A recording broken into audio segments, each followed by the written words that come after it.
Oui, bonjour coach. Ça fait 2 fois que tu appelles, hein. Je t'ai pas dit quand tu appelles, faut enlever vos parler et puis écouteur. Non, excuse-moi. Ah. Excuse-moi. Alors, je vous appelle parce que je vous avais appelé il y a quelques mois au sujet de ma situation et là, j'ai vraiment besoin de conseils, ma coach. Alors, ce qui se passe, c'est que je vous avais appelé pour vous dire que j'avais eu une promotion à Singapour et que dès que j'ai eu ma promotion, mon partenaire m'avait demandé en fiançailles. Oui. Et donc, vous m'aviez dit que c'était pour me bloquer, pour pas que je déménage. Donc, après mon appel avec vous, c'est vrai que j'ai beaucoup réfléchi, j'ai beaucoup discuté avec ma mère et du coup, j'ai pris une décision. Moi, je suis venue sur Paris pour parler avec lui. Et quand on a discuté, je lui ai dit, écoute, il s'y attendait pas du tout, il était choqué parce qu'il pensait pas que j'allais prendre cette décision. Donc je lui ai dit, écoute, moi si la seule condition pour que toi et moi on se marie, c'est que je déménage à Paris, très honnêtement, je préfère te rendre ta bague et rompre les fiançailles.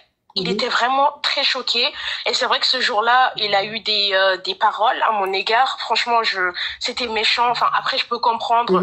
Il était très énervé sous le coup de l'émotion. Ouais, c'est le choc, Il m'a dit que, oui, voilà, il m'a dit que c'est sûr que j'ai trouvé quelqu'un à Singapour, que c'était pour ça que j'étais pressée de partir et qu'il était très choqué de moi, que je n'étais finalement pas une femme à marier, etc. Donc moi, j'ai été tellement blessée que j'ai préféré couper court à la conversation et de rentrer chez moi. Donc je suis restée en tout 2 semaines à Paris et pendant les 2 semaines, il ne m'a pas appelé, il ne m'a pas cherché, rien du tout. Ensuite, moi, je suis rentrée à Singapour et quand je suis rentrée 3-4 jours après mon arrivée, il m'appelle pour me dire qu'il venait aussi me voir parce qu'on a besoin d'avoir une discussion face à face. Donc moi, je lui ai dit, il y a pas de problème, hein, je vais pas, c'est pas comme si je voulais renoncer à lui. Je lui ai dit, il y a pas de problème. Donc il est venu. On a discuté pendant très très très longtemps et il m'a dit que lui, il serait prêt à tout laisser à Paris pour venir me rejoindre. Sachant que lui, il est chef d'entreprise, donc il me dit, écoute, moi je peux très bien travailler à distance et venir sur Paris une fois par mois, pour moi c'est pas un problème parce que j'ai pas envie de renoncer à toi, on a nos projets, on a vraiment envie d'être ensemble. Moi je l'aime ma coach, vraiment le fait de lui dire ça, c'est pas de mon propre gré, c'est juste parce que j'ai sacrifié toute ma vie pour être là où je suis, je ne me vois pas retourner à Paris pour un salaire misérable. Donc lui, ça, il l'a compris, il a pris sa décision. Je lui ai dit, écoute, ne prends pas de décision comme ça hâtive. Je préfère que tu réfléchisses bien de ton côté. Et si c'est bon pour toi, moi, il n'y a pas de problème. En même temps, je me sens coupable, je me sens égoïste. Mais lui, c'est sa propre décision. Donc, il est rentré sur Paris et je suppose qu'il en a parlé à sa mère. Et donc, le problème qui se pose maintenant, c'est sa mère. Donc sa mère, elle m'appelle, elle me traite de tous les noms, elle m'envoie des messages tous les jours. Moi, j'ai arrêté de répondre à ses appels parce j'ai une pression psychologique que je n'en peux plus. Elle m'appelle tous les jours, elle me traite de tous les noms. T'es une vieille sorcière, tu veux me séparer de mon enfant. Moi, parmi tous mes enfants, il y en a aucun qui est parti à l'étranger. Mon fils gagne très bien sa vie. Tu veux qu'il revienne là-bas, tu veux qu'il vienne là-bas rester avec toi, que je le manipule, je sais pas quoi, comme si c'était pas un adulte. Donc lui, il n'est pas au courant de ça, bien évidemment. Donc maintenant, moi, je ne l'ai pas dit à ma mère parce que je connais très bien ma mère. Elle a un fort caractère, elle a le sang très chaud et j'ai pas envie que ça aille loin cette histoire. Donc maintenant, le problème que j'ai, c'est que est-ce que je dois renoncer à l'amour de ma vie à cause de sa mère ou alors je dois satisfaire je dois tout simplement suivre ma volonté, le faire venir, ne pas calculer sa mère, sachant que elle va me rendre la vie impossible. Et c'est très dur, excusez-moi, j'ai la voix qui tremble un peu parce non, que... mais faut pas pleurer, sinon tu vas signaler le live, ma puce. Pleure pas, sinon tu vas signaler le live. Excusez-moi, je suis dans une situation vraiment difficile. J'en ai parlé à personne parce que je veux pas que ma famille se mêle de cette histoire. Parce qu'ils vont me dire, je sais déjà ce qu'ils vont me dire, ils vont me dire de laisser tomber, que ça en vaut pas la peine. Mais sauf que ça fait 5 ans qu'on est ensemble. C'est quelqu'un qui a toujours été là pour moi. On s'aime, on a des projets, on a commandé ma robe de mariée, on a déjà la salle, on a tout. On doit faire le mariage en décembre. Et là, sa mère, elle me met vraiment dans une situation très compliquée. Et lui, il n'est pas au courant. Moi, mon but, ce n'est pas de séparer une mère et son enfant. Mais je ne peux pas non plus renoncer à ma vie professionnelle. Du coup, je ne sais vraiment pas quoi faire. Ok. Alors, je vais récapituler. Vous vous souvenez, mes caviars et mes yougos, cette jeune dame-là, très belle dame, m'avait appelé il y a des mois en arrière. Elle est dans une relation à distance aujourd'hui, c'est-à-dire elle était avec son gars ici, son chéri ici en France. Et après, elle a eu une promotion à Singapour. Un très bon boulot, très très bien payé. Donc, elle est partie. Dès qu'elle a annoncé, c'est-à-dire quand elle était avec son chéri ici, là, il lui a jamais parlé engagement. Il lui a jamais dit, je veux te marier. Il lui a jamais dit, je veux te doter. Rien. Mais dès qu'elle a eu sa promotion, c'est là qu'il lui a dit, je veux te marier. Pour qu'elle reste ici, pour ne pas qu'elle parte. Mais elle est quand même partie.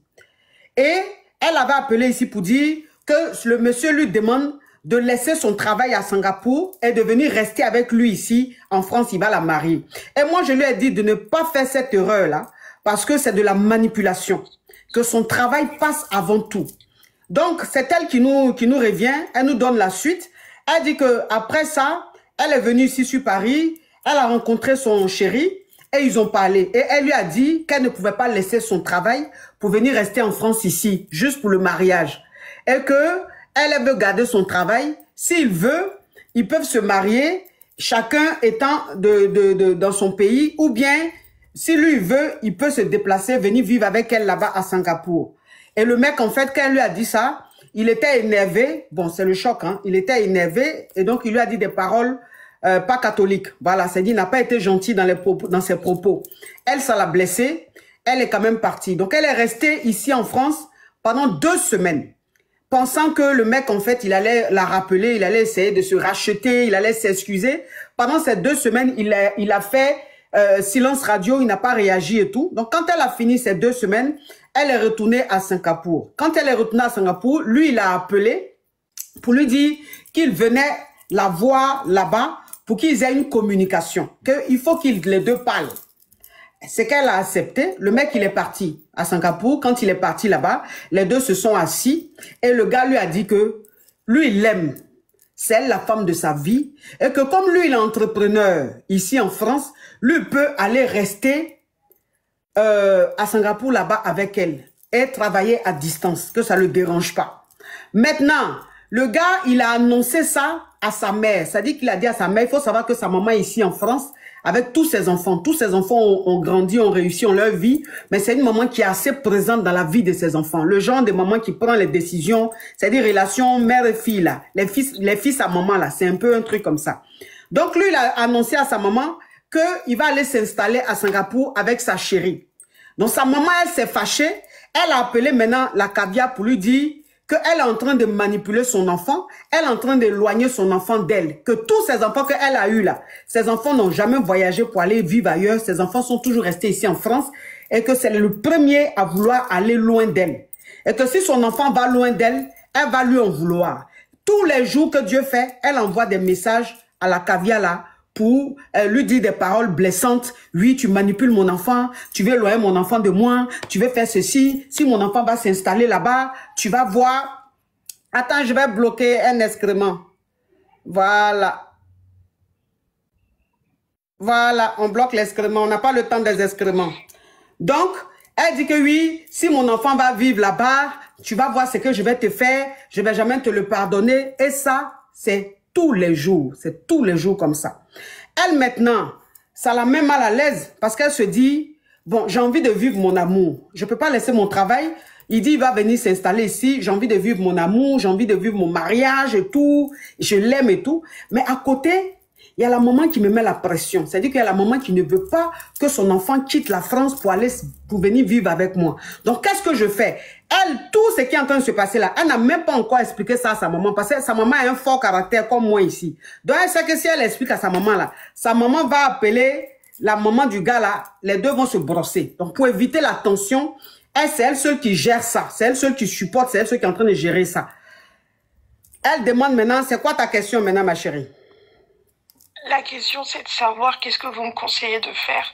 Est-ce que vous pensez que je dois en parler à ma mère? Qu'est-ce que je fais par rapport à sa mère? Même lui, il n'est pas au courant de tout ce qui se passe avec sa mère. Et je sais que si... Donc, ça veut dire que tous les messages que sa maman t'envoie, tous les appels qu'elle fait et tout, tu n'as même pas expliqué à ton chéri que sa maman te met la pression depuis un certain temps.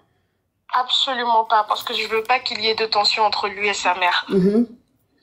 Donc je l'ai pas fait, je l'ai pas dit à ma mère, et là je suis dans l'attente en fait de voir est-ce que la situation va s'atténuer. Pourtant j'ai rassuré la maman, je lui ai envoyé plein de messages message vraiment très poli. Je vais jamais manquer de respect pour lui dire que mon but, ce n'est pas du tout de l'éloigner de son fils, qu'elle comprenne que c'est lui-même qui a pris la décision. Elle ne me croit pas en me disant que c'est moi qui lui ai imposé ça, sinon je le quitte. Alors que c'est pas vrai. Moi, je sais que lui, il pourrait témoigner et dire que ce n'est pas vrai. Et moi, aujourd'hui, je suis perdue, coach. Vraiment, je suis vraiment perdue. Et lui, je sais que si je le quitte, si je lui dis que c'est vraiment fini, il va penser que c'est parce que j'ai refait ma vie ici et parce que je ne veux plus de lui, alors que pas du tout. Je n'ai personne. Je vais au travail, je vais au sport, je rentre chez moi. Je ne sors même pas parce que cette histoire, elle est en train de vraiment, elle prend toute la place dans ma tête. Je n'arrive même plus à me concentrer au travail. Donc, je ne sais plus quoi faire. Vraiment, je suis perdue. D'accord. Alors, tu veux que je te dise la vérité, ma chérie? Oui. Ok. Bon, je pense que ton fiancé et ta maman sont dans un scénario.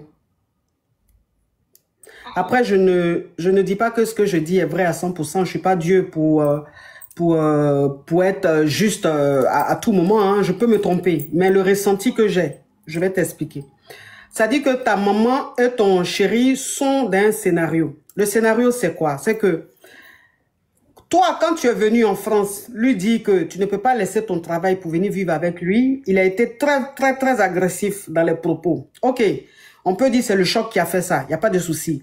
Mais quand tu restes dans ce même pays-là pendant 2 semaines et que lui, il cherche même pas à prendre de tes nouvelles. Il cherche pas à prendre de tes nouvelles. Oh, qui appelle là même? Arrêtez d'appeler. Et que lui, il cherche pas à prendre de tes nouvelles pendant ces 2 semaines.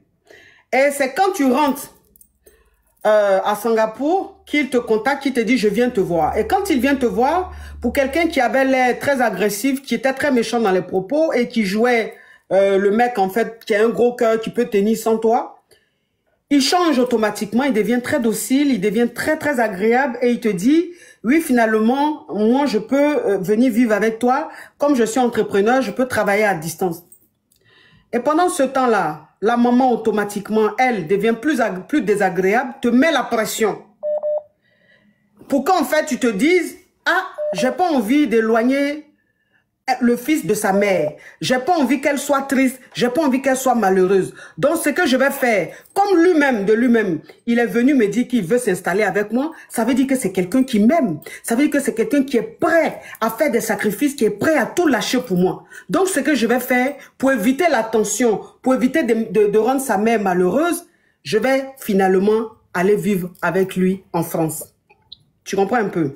Donc quand tu dis que la pression que sa maman met sur toi, quand tu dis que son fils n'est pas au courant, c'est pour ça que je te parle du scénario, son fils est au courant de tout. Il sait tout ce que sa maman est en train de faire. Comme lui, il ne peut pas te mettre la pression, lui il va jouer maintenant le mec compréhensible, le mec très cool, le mec qui est amoureux, le mec qui est prêt à tout lâcher pour vivre son amour. Et la maman maintenant derrière, elle te met la pression pour que finalement tu dises chérie, t'inquiète pas, bon je laisse mon travail, on retourne en France s'installer.